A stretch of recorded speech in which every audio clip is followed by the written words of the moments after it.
Well, it's 2018 and we're getting going. First meet in the Open at the University of Washington.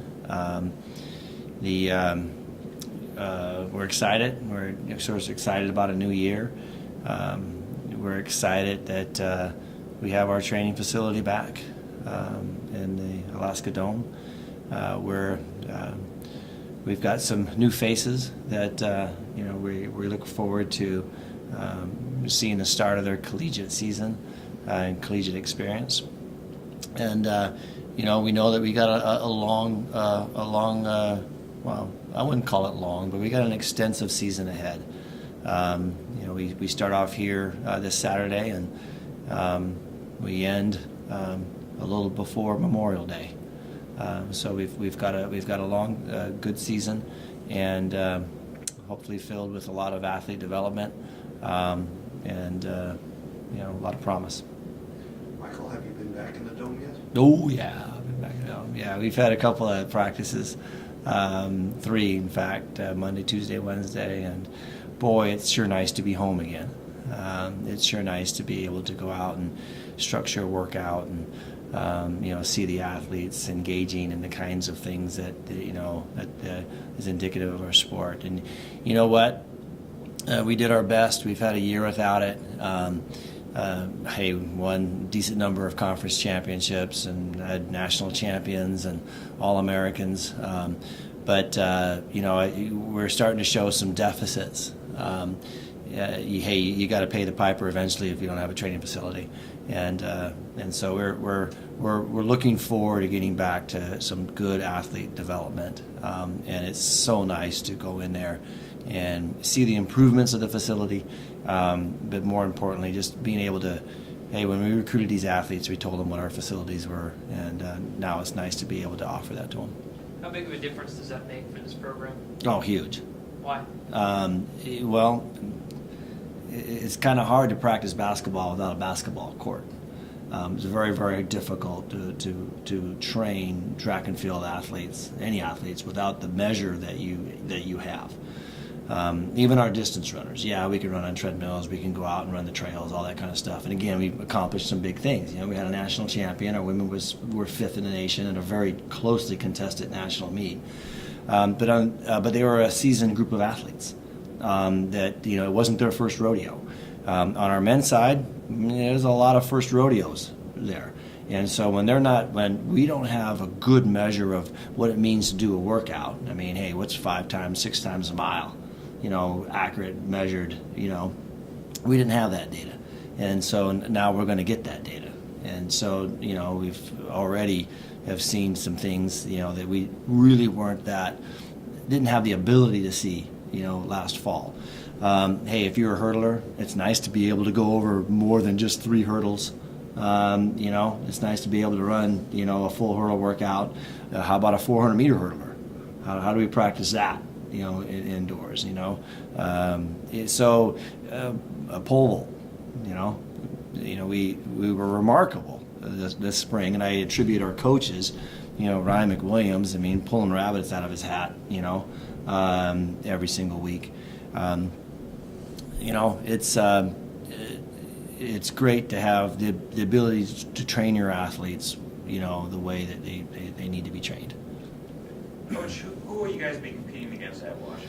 What teams will be there? The track and field is a unique entity. There will be, for this particular meet, a very sizable contingent from schools throughout the West Coast. Division I, Division II, there'll be Division III athletes there, a few of those, NAIA, they're all in. And so it gives us a pretty good, it's fun to kind of, rub elbows with anyone who's fast. And, again, we're gonna start off slow. We're gonna take more of a minimal squad on the men's side, mostly sprinter oriented, jumper oriented. There'll be a few distance runners on the men's side. Again, we got to get these guys up and get them a little bit better. On the women's side, we have a little bit more seasoned crowd, so we'll have a few more on the women's side. I think we're taking 16 women and 12 men, 13 men. So, Yeah. Coach, when you're taking such a lengthy look at the season, and then you put your kids in these races with these top caliber athletes, how do you prepare them mentally for that challenge? First off, you try to get them in the correct heat. You want to make sure that they're not, in the heats that are well above them. And we talked a lot today about that understanding that no, hey, it's January 8th, and you know what? There's a few people that are pretty good, and they might set a personal best. But what I'm looking at is process. And, we know that they're not going to be at their best. We don't necessarily even want them to be at their best. But they can always give their best, and they can always approach the meet in a professional way. The way they warm up, their race strategies, keeping their emotions in check, both before the race and after the race. The follow through after a race, warming down, getting additional work that they need to get work in. All those things that will go in to set us up so that when we start to get to more serious meets, then things are established. So track and field, again, first race usually starts like at 9 a.m. and last race will probably be about 6:30. So how does an athlete manage that on meet day if they are competing early and late? If let's say they're in the 60 hurdles and then we want them to do a 4x4 at the end. So they need to learn an awful lot about warm up, warm down, hydration, what kinds of foods that they should eat, not eat, being rested, kicking their heels up when they need to kick their heels up, and being active when they need to be active. All that's a very much of a learning curve. And even the seasoned athlete, the 4-year senior, and they have to remember that. The cross country is kind of easy. We're going to start at 8. We're going to start at 9:15, and there you go. But track's a little bit more. I wouldn't say complicated, but just different. Coach, the people new to the program, who do you think will kind of have your eye on here early? On the men's side, we got some newbies. We got a couple of jumpers. Felix Kimboy is going to be decent, I think, in the 3K. I look forward to seeing how he can run. Joshua Jackman, I think, is going to be someone that I'm interested in seeing how he does. We've got we had very strong 4x4 squads in the past.